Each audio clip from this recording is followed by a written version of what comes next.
good इभिनिं रायजोफोर जोंनि आफादगिरि आरो आं दङ माने जोङो डेड बडि फाथायहरनो नागिरदों बिजनीनि कारेन्ट बोनानै रुंसारि जानाय दा जोङो नैबे डेड बडि फाथायहरग्रा माबायाव दंफैयो आरोखि हस्पिटाल सेयाराव फ्रिजार बक्स माबाग्रायावहाय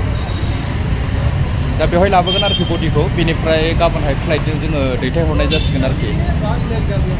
सारबो दं जोबोद दुखुनांथाव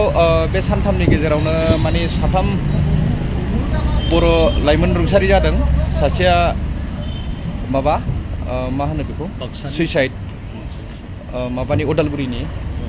बेनिफ्राय नैबे माबानि बिजनीनि आरो सासेखौ दा जोंना माखासे लाइमोनफोरा जोंनि मावथियारिफोरा माने बार्निं खालामनो लांगासिनो दं दा नैबेहाय जोङो सानैजों मोनसे बडिखौ लाबोगासिनो आरोखि सासेनिखौ गासै साथाममोन सासेया न'आव सहैबाय आरोखि दा बेखिनियानो रायजोफोर गासिबो डिटेलखौ मिथिगोन उनावहाय मा मा जानानै माब्रै जादों दा बेखिनियानो थेंक इउ